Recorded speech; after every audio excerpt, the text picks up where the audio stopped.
Welcome. I haven't done one of these in a while, and I haven't done them like this before.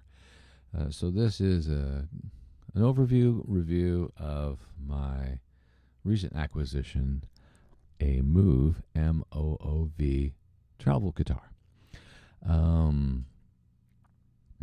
So most of what you can find out on your own, I'll do a quick perusal on my own. I'm going to change a camera here. Let me do this. First of all, I'm going to make that. I'm going to stop that so I can just technical things. Okay. So it is a lovely instrument. I'm going to turn up the slider here. I'll start at the beginning though. It is a travel guitar. So like most travel guitars, you can see that the headstock is missing. The tuners are down in here, and it has these bits that come off. Another feature that is unusual for a travel guitar, and I'm going to turn on my other camera here. There we go. It'll fade over there. Is the guitar folds in half. So I'm going to pop off my strap here. I'm going to show you the back side of my guitar here. And you can see there's a buckle as the camera comes into view here. There's a buckle. And you also see where the other points attach here. So you loosen the strings on your guitar and you hit that buckle and fold the guitar in half, and it goes in a tiny little backpack, which I'll go get. I should be better prepared than this, eh?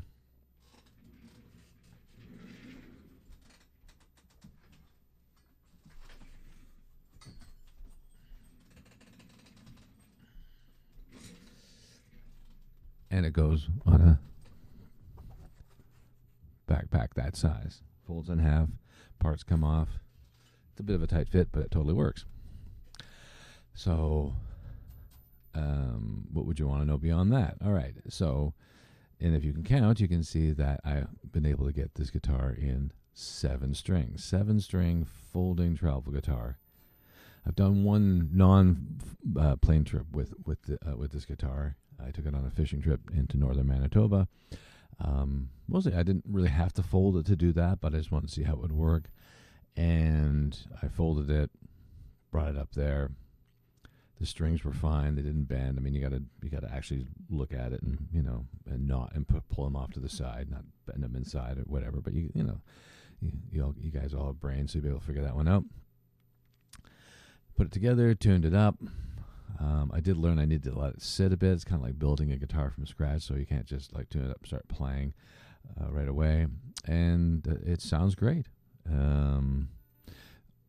Today I'll be playing it directly into the computer, so you won't be hearing an amp or the room or anything like that. You'll just be hearing the straight up guitar. The bunch of different features I'll go over, and maybe I'll play a little on it, to get to the end there. One, it has an excellent sound system called Art Tech. I've never heard of it before. It sounds good flat. I'm going to be playing it flat. I'll play with the EQ and let you guys hear the different sliders, but it sounds great out of just flat. I'm so used to picking up an acoustic electric and scooping out the mids almost immediately because of the piezo just sounding really squawky. The strings that are on here are a little unusual for me. It has a plain third. It's a steel string acoustic, so it's not a classical and it's not an electric. And it came with a third string that is plain, which I'm a little unusual. I don't not like it, but I am probably going to change it to a set with a wound third on it. The neck is very wide, but it is still has a bit of a radius to it, so it's not like a flat classical neck. It doesn't have much of a radius to it. I like it plenty. You can see there's not a lot of taper between here and here. I got the optional, I can't remember what they call it. Think of it as like impersonating the where you might rest your fingers on a traditional guitar of any sort. All right. So now we're going to just hear the undersaddle, and this is on flat. I am running a little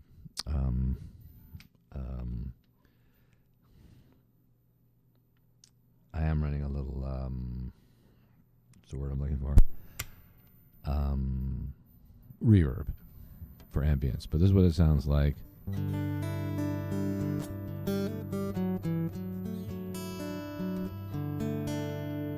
7 string. I'll play like a nice C chord for you.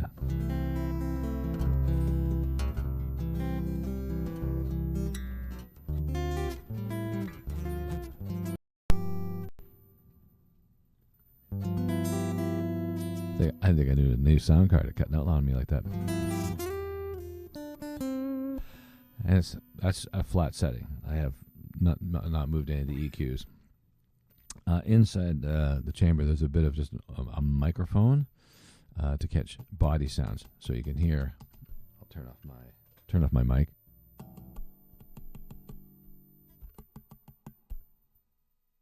And you can kind of hear the body of the guitar, but I'm going to put this on. I'll put it on all the way. It's not a great sound, and you can hear like everything. You can hear the rattle of that, which is not always pleasant, but together.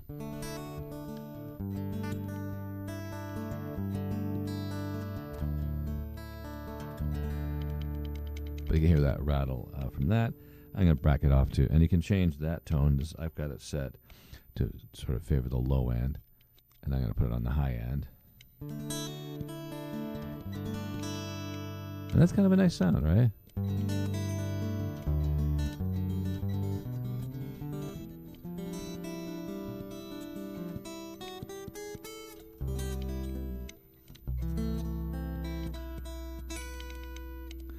But I don't need that in my life, so I might take that off. Then you don't hear it at all. But it's nice to back it off a little bit, so I'm going to put it down here a little bit. But this is what, none of that internal microphone on at all.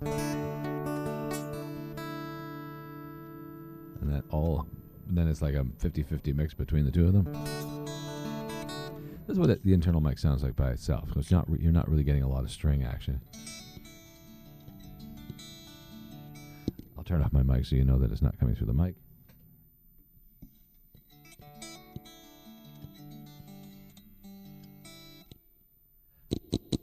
All right, so I'm going to back this off to about 30%, and this is a nice mix.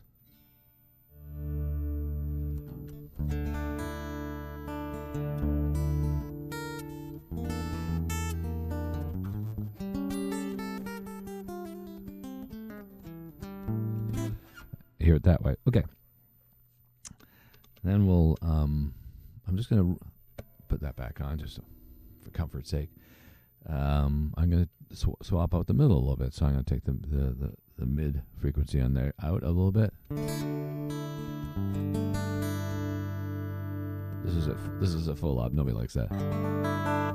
And then this is flat. And here it is completely scooped. Not a fan of that one either. Really seems to kill the upper strings to do that. And because I play a lot of solo guitar,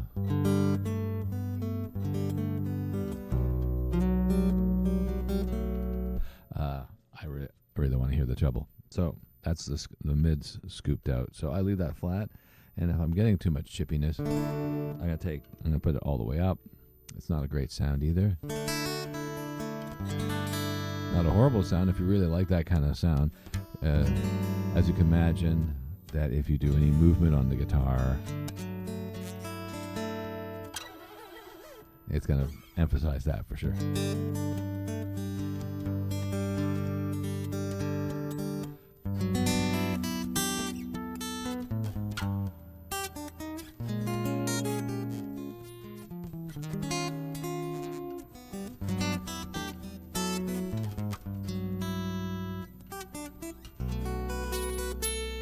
That might be a bit much, but that's full up. So going back to flat.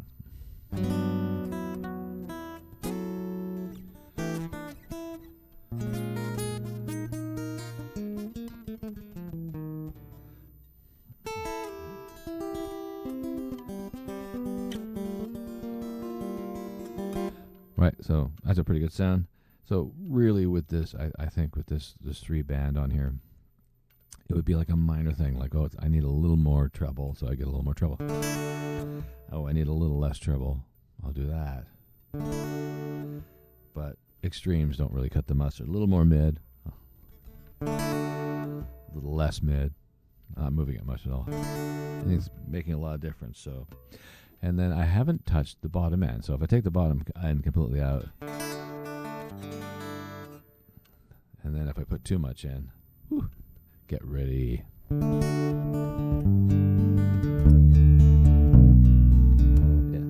We're not doing that. So I found that there's been no perfect, like, better position for the bottom end of this thing than to leave it at neutral.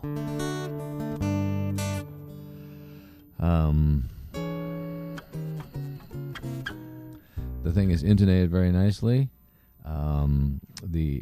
Like a lot of rear end tuner type things, it's going over a saddle and then rollers underneath and then the strings that way. So the ball ends go in here. That's pretty typical of that sort of thing. Because I got the 7 string, the tuners up here are a little tight for me, but that's about it. It's really the only I wouldn't even call them negatives. They're just compromises because it is a travel guitar. It doesn't come with a tuner, but having said that, I think this is one of the best. This has got to be the best sort of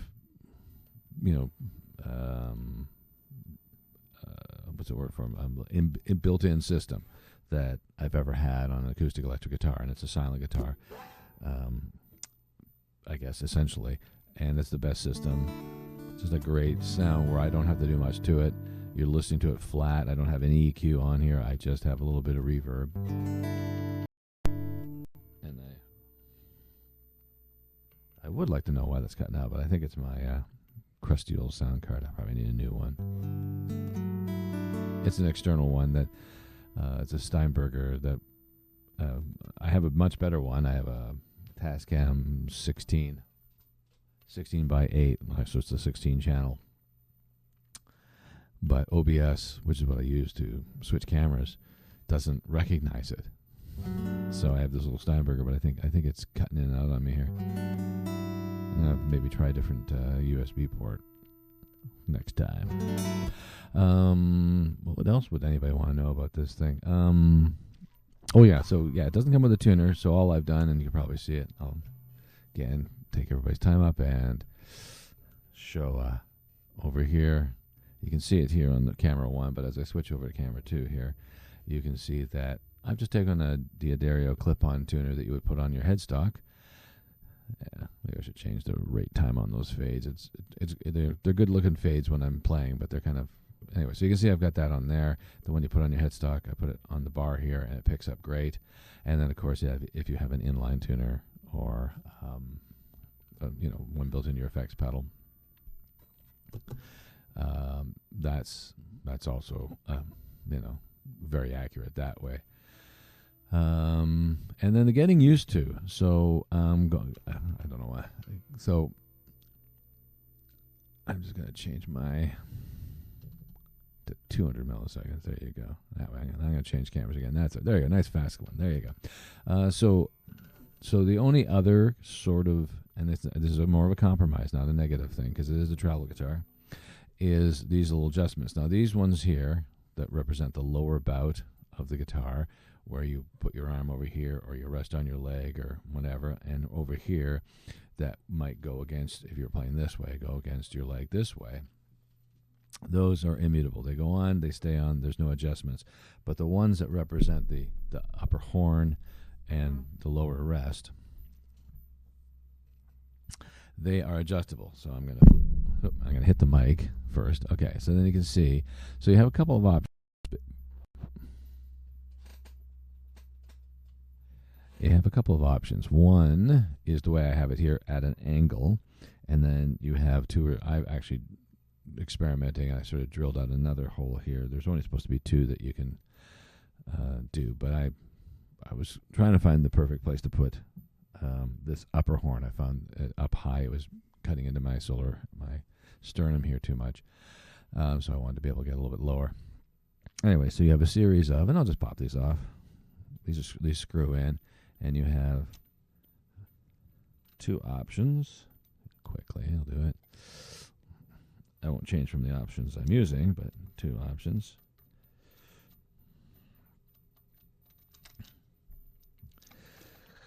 And you can see that there are screws and posts. So there's 3 places to screw and 4 places to put posts. So you can make it go straight up and down like this. Like this. You can make it straight up and down on the guitar this way, or the way that I'm doing it. And you can make them wider and shorter. I have it basically at an angle and the shortest you can have it. They do have to go in at the same time. It is a little bit tricky to try and put one in than the other.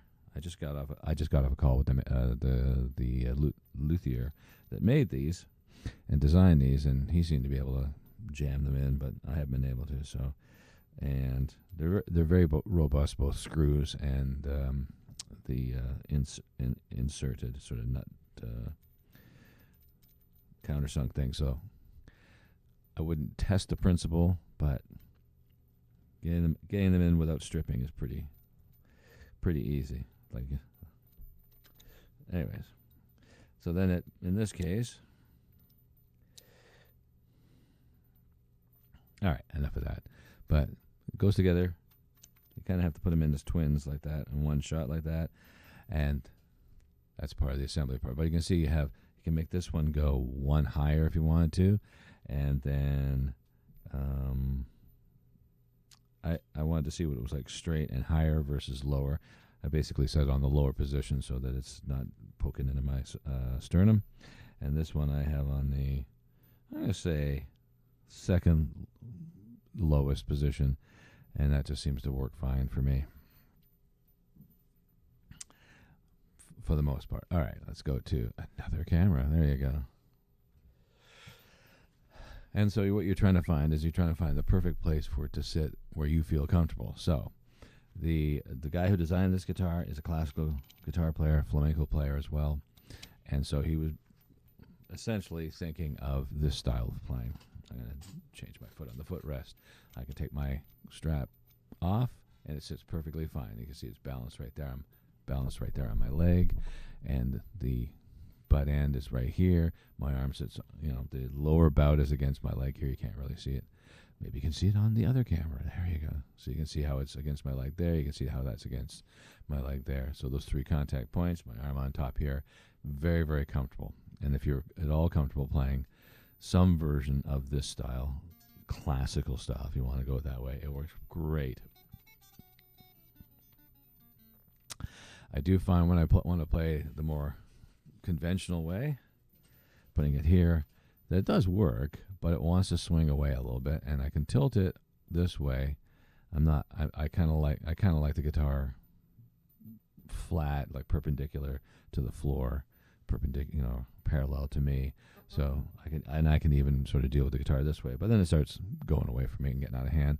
So I put the strap back on, and now that counteracts that need, and it sits very nicely here on my right leg. I am using a footrest to make this work, and that's a habit I should be into more often. All right, so back to camera 1. I don't think there's anything else I can tell you about it. I love the thing. I would not call it just a travel guitar. It's a lot of fun to play. The neck is exactly what I want in the neck, right? It's wide, lots of room for fingers, lots of room for you getting into spaces here. I tend to play hybrid, so I have a pick and the rest of my fingers activated. So I need room in there. That part is just perfect. Perfect as far as I'm concerned.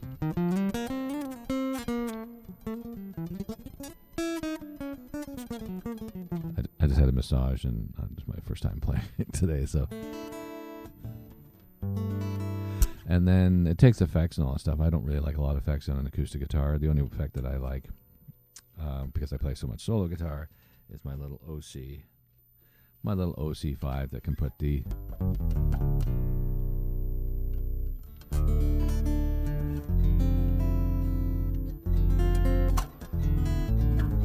but you can see it handles it just fine, right? You can put, I don't like effects, but I'll just put some chorus on here just so you can see that it sounds fine with chorus. I don't know, can't think of anything.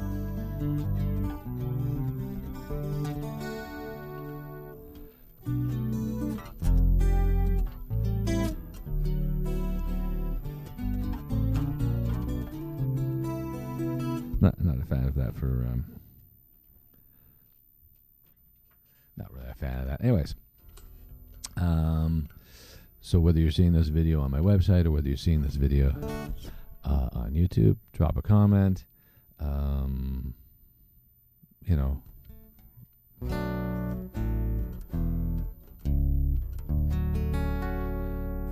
It's a lovely instrument, and like I say, it's not just for traveling. Anyways, have a great day, everybody.